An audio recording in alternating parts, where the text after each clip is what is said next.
Good seeing everyone. Hope you're all excited for the president. Before that, we're going to have a panel on institutional adoption and Ethereum for institutional builders. We have here Joe Lubin and Robbie Mitchnick.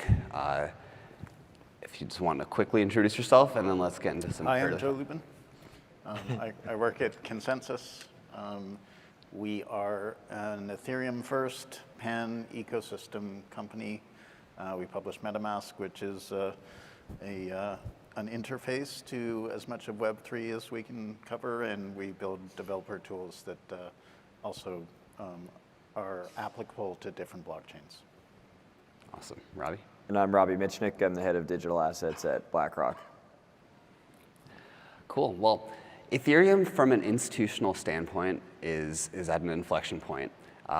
We want to start with one of the biggest product market fits for Ethereum, which is tokenization. BlackRock, Robbie pioneered BUIDL, just recently crossed $1 billion in AUM, which is congratulations on that. And BlackRock, as culturally, has been saying that all assets should ultimately be tokenized, and you're leading the charge there. Can you talk about the journey for BUIDL and specifically why you started on Ethereum and what your plans are for the future? Sure. Well, that journey started really back in 2020 when we first started doing work around tokenization, and that, I think, somewhat naturally began in a private blockchain context. I think that was true of just about every TradFi firm as a starting point. We did some interesting work there that I think was very valuable from a learning and capabilities development perspective. But one of the, I think, very clear takeaways from that work was that public blockchains were actually where the future would be in this space. And so we made a pretty decisive pivot at that point to focus our efforts in tokenization around public blockchains. I think that was a fair bit earlier than many of our bank partners, for example, were comfortable doing that. Definitely. But I think that decision appears to have been the right one because more and more activity is absolutely congregating, even for traditional financial institutions in the public blockchain space, and not a lot is really happening at scale in a private blockchain context. And so when we developed BUIDL, it was in response to what we felt was a clear need in the market for access to US dollars and US dollar yields in an on-chain format, right?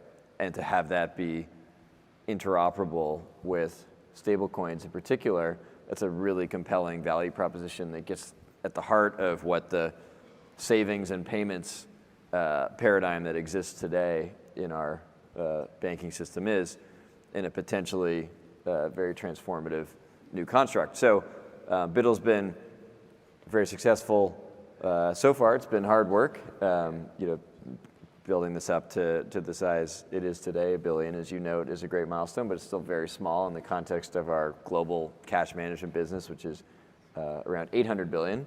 Yeah. So we have a long way to go, but we're excited by the progress that we've found. It's awesome. Joe, you've been in Ethereum since the beginning and co-founded it. Why do you think right now is the moment for institutional adoption for public blockchains versus other times where we had more private blockchain consortia? Cool. So let me jump into that in one sec. I just wanted to, I think it's valuable to talk about tokenization a bit more.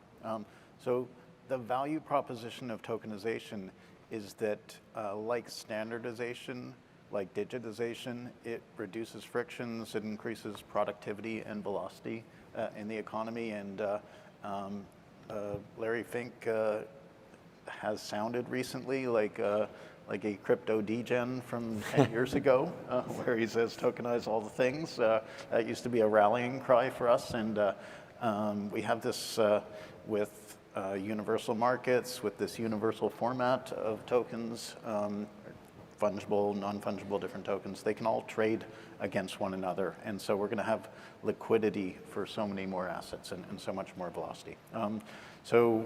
Why is this Ethereum's moment? We have been building layer after layer of enabling infrastructure, either at the protocol layer, scalability layers, DeFi layers, identity layers.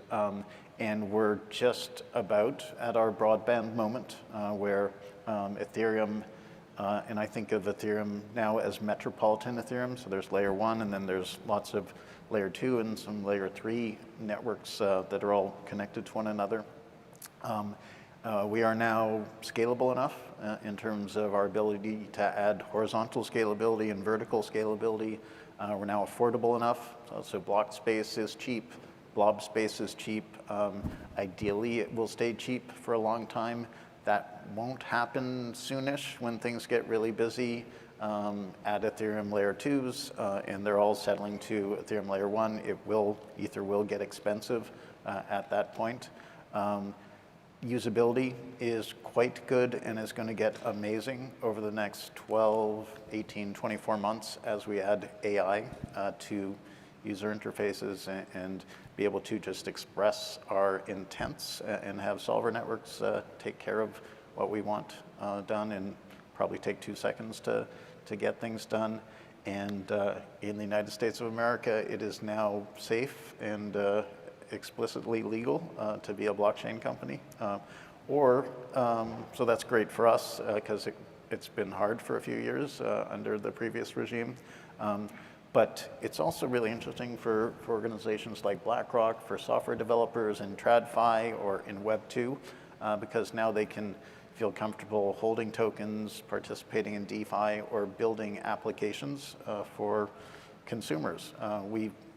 We've been building a lot of infrastructure, some great applications for crypto nerds or art nerds, but we really need the big unlocks that will come when Web 2 entrepreneurs and developers come and make use of Web 3 primitives so that they can build applications that are essentially of, by, and for the community rather than building in a more adversarial mode as the legacy economy prefers.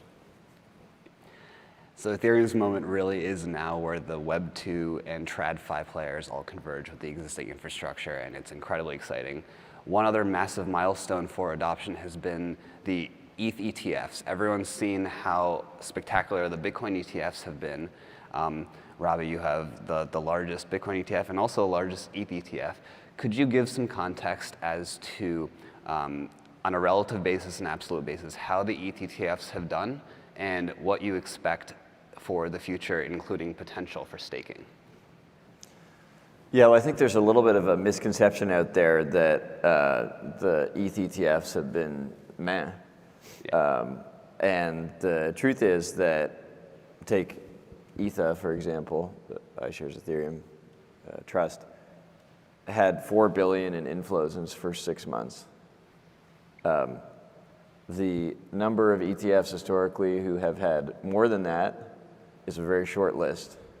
But when you compare it to IBIT and the Bitcoin ETF complex generally, it doesn't look that amazing. When you compare it to the actual ETF universe, it's actually been incredibly successful. So I know some people have that perception out there, but I can say that from a BlackRock perspective, we think it's been tremendously successful, both commercially and the way that these products have functioned, the market quality, liquidity, et cetera.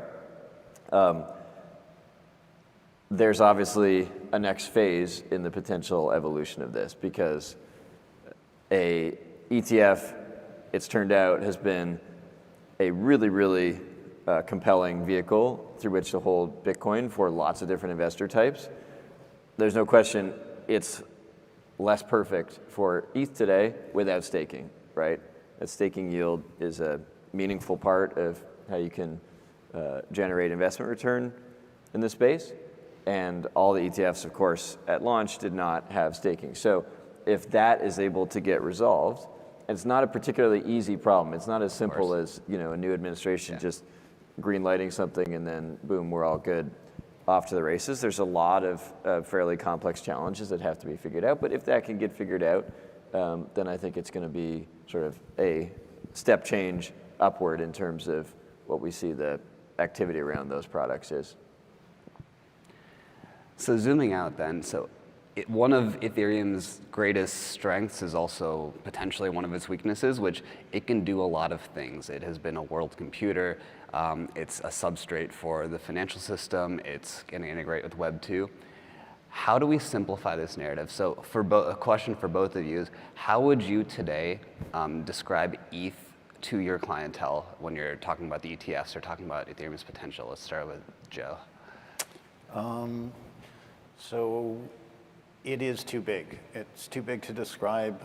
It's like trying to describe the internet protocols and the web protocols. It can do everything just the way you can do pretty much anything on the web. And so there are people who can grok all of that, who can hold a lot of the complexity and the potentiality in mind, but most people are not going to be able to do that. And so we have to focus on applications that a user or a company cares about.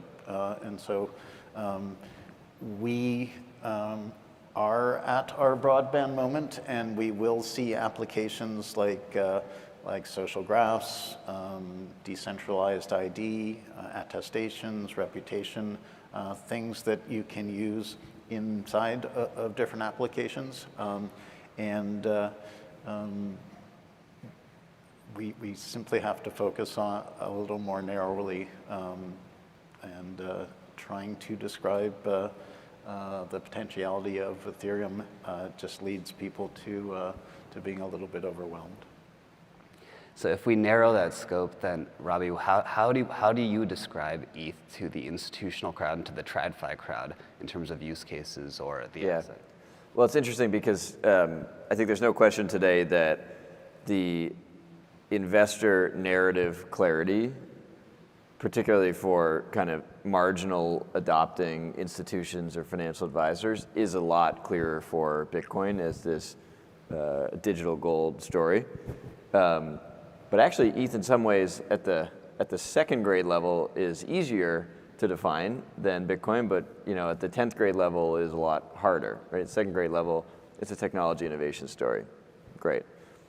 Once you start to get beyond that, it does get a little more vast, a little more complicated.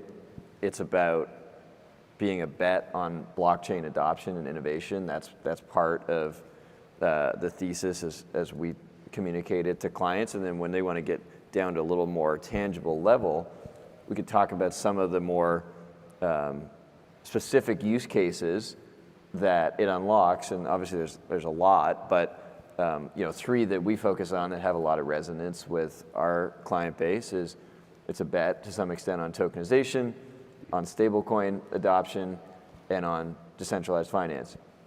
And so that, I think, resonates, but it does take a fair bit of education. And so we've been on that journey, and it's going to take, I think, more time. Yeah, so one way that might resonate with people who spend a lot of time on the web is to look historically at where the web came from. The internet protocols were essentially open specifications, open protocols, open source. Web 1 comes along, same thing, open source, open protocols, open specs. And the web was a revelation to people. It felt safe and healthy. The communities were not at each other's throats on the early web. Web 2 comes along, so late 90s essentially, and suddenly there are great financial prizes to be won by companies that are building these social networks. And then they start adding AI to these social networks, and they start to know us better than we know ourselves, and they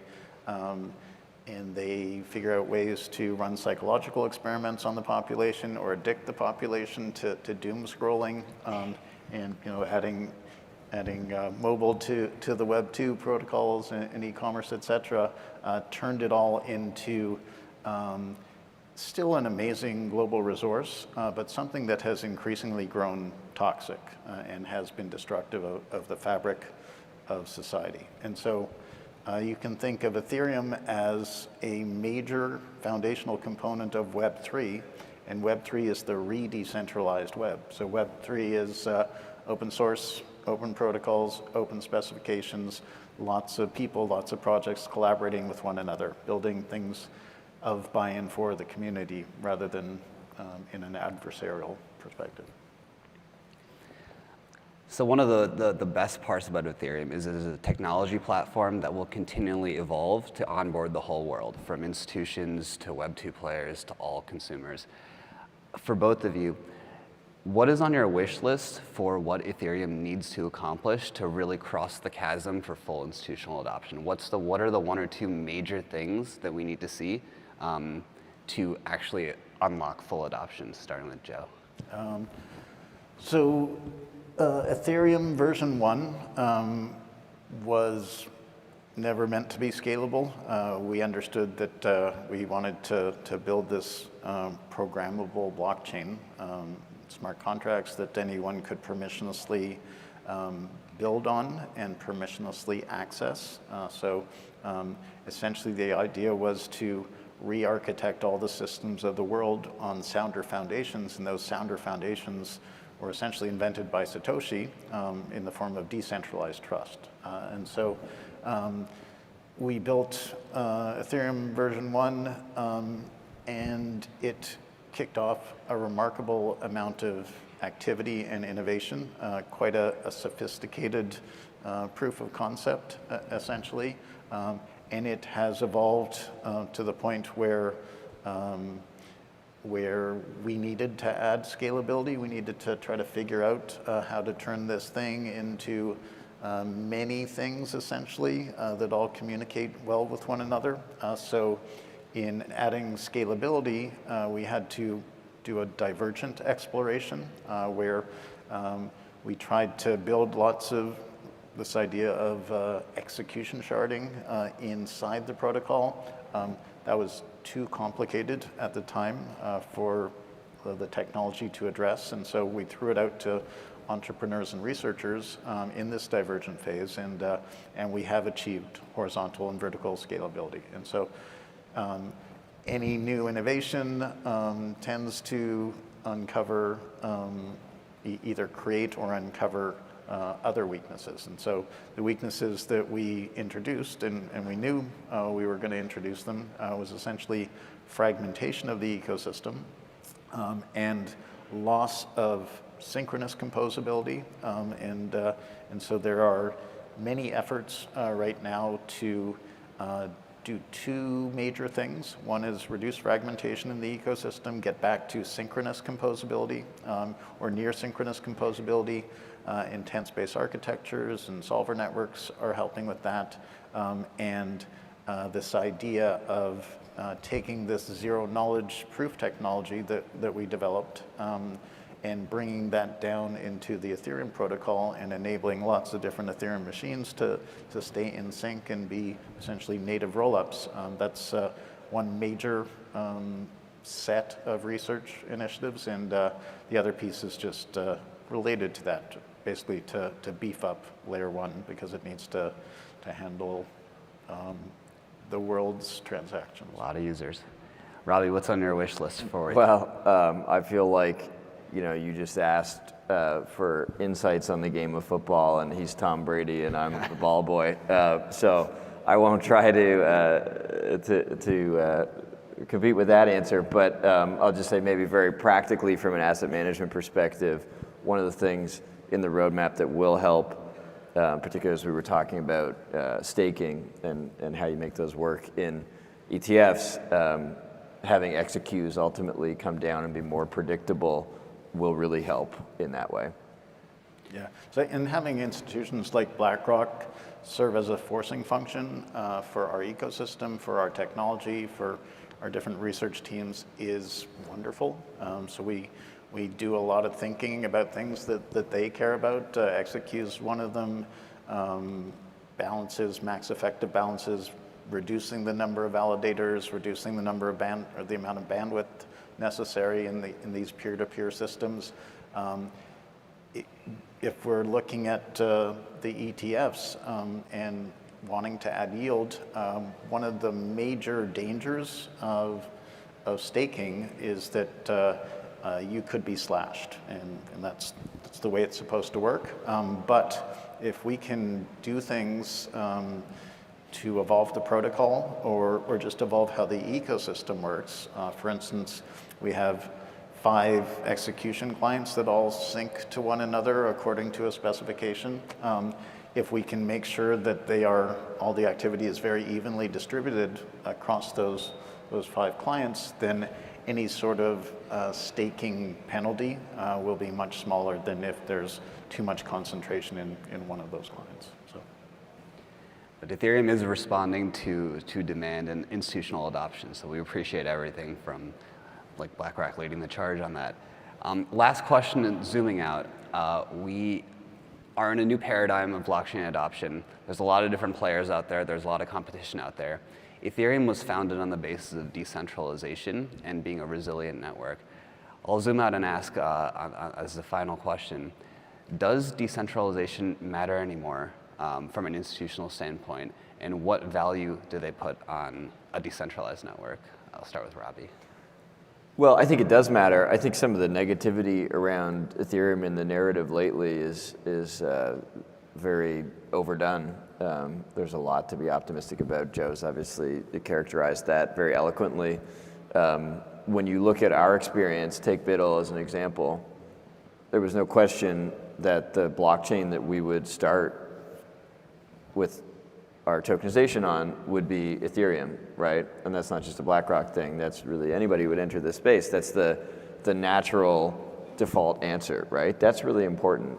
And you see even today, we're excited about having this be a multi-chain product now, and we're seeing assets across all of them. But Ethereum has, a significant majority of the assets still, and so clients clearly are making a choice that they do value the decentralization, they do value the credibility and the security, and that's a great advantage that Ethereum continues to have.